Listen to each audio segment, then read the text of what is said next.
begin drawing our summer views portrait project. And I have my paper here. I have a workspace, I have a pencil, and then I also have my idea sheet. So I'm going to use that to kind of go through step by step with you guys, drawing that U shape first for the face.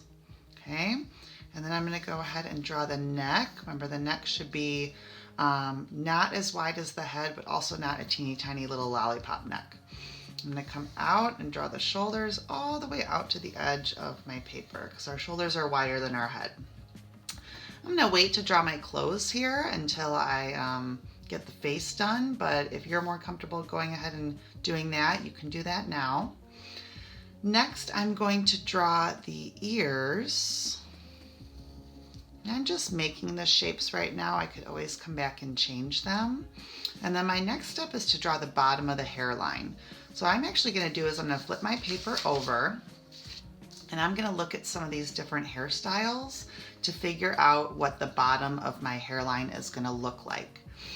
Now, I know I shared with you all during class last week that during the summer, my dog and I walked 100 miles during the month of June. So that is what I'm going to be showing in my glasses view. That was a big goal that I accomplished, and she was along with me for the ride. So I'm going to go ahead and I'm going to draw my hair kind of pulled back, just like I would have looked like on my walks. So I'm going to start my hairline up here, and I bring it down around, down by my ears. And then remember, that's not the top of your head. That's like where your hair goes along your forehead. So I'm going to go ahead and draw my hair coming around my head. And I could draw my little ponytail here. Maybe it's more narrow. And then it gets kind of wider. Maybe it comes in front of my shoulder a little bit too. Just like that. Oh, you guys are going to have to excuse Sadie, my dog, if she barks here. The mailman might be coming here soon. All right, so I can go ahead and work on my hair a little bit later. Maybe I'll add some texture in here when I work on adding color. But I would draw some lines to kind of show how my hair is going to fall. And then I'm going to go ahead and I'm going to draw my glasses. Now, I told you all last week that I would post some sheets in Google Classroom for you, and I have some here in front of me. But what I also have, which is a benefit of us kind of doing art at home, is I have my sunglasses right here. So I could just put those right here in front of me and kind of use those to draw the shape.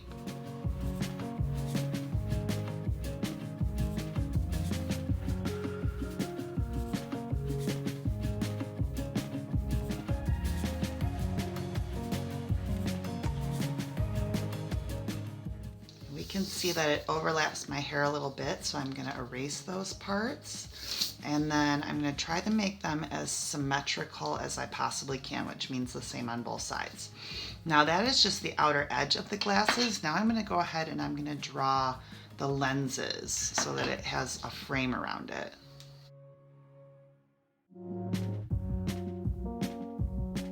Here we go. Stylish. I think now that I'm working on this, I think I need to move my ears down just a little bit. So I'm going to move them a little bit lower.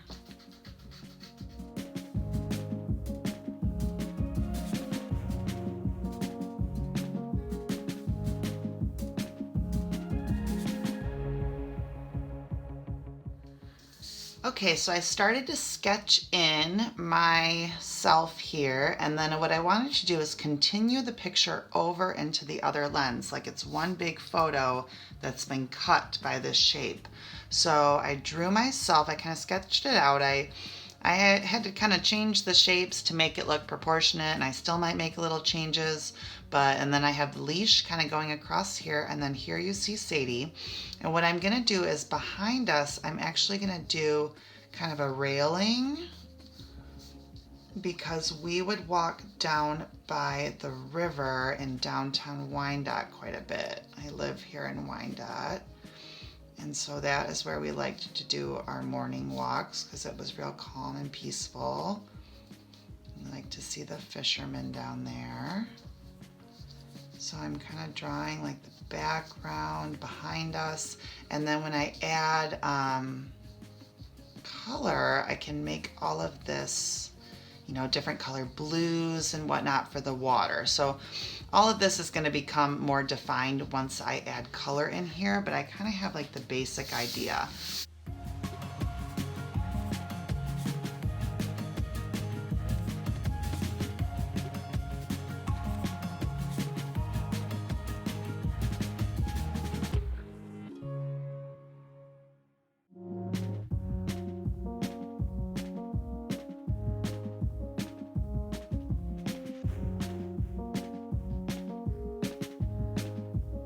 See that I have outlined my whole work, and I went through and erased all my pencil lines.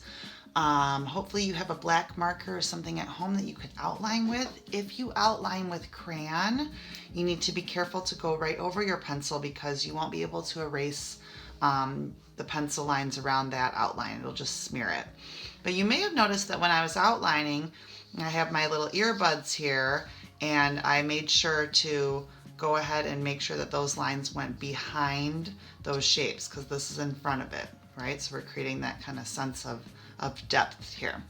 So I have gathered some crayons that I'm going to use. I also have some markers, and these are washable markers. So you want to make sure that you check to make sure that they are washable, and I'm going to show you a trick so that you can use your marker as a type of paint, okay?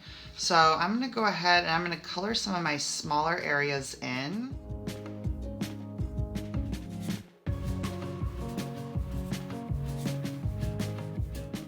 I know that this is all gonna be water because like I said, we're walking right by the Detroit River here in Wyandotte. So I'm gonna grab my blues and maybe a green. And what you're gonna do is you're gonna get your washable markers and a piece of tin foil. You're going to color on the foil just like that. I would do a bigger area because it kind of uses a lot each time you do it. Here's my green. I would use this trick only if you don't have paint. If you have watercolor paints at home, you could use those, or you could just try it out. So you're going to get a cup of water and a brush. You will need a brush. And you're just going to touch it to the foil, and you're going to see that my marker has now turned into a kind of paint. So I'm going to go ahead and paint that in here. The thing is that it dries really fast. So if you want to blend something else into it, you got to kind of do it really, really quickly. But look at that. I'm getting this cool blue green for my river. I can see the river here through the fence. So I want to fill that in.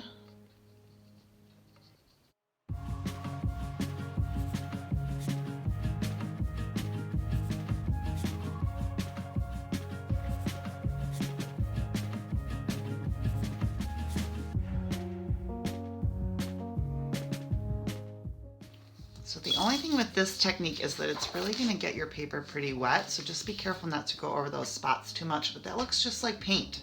I love it.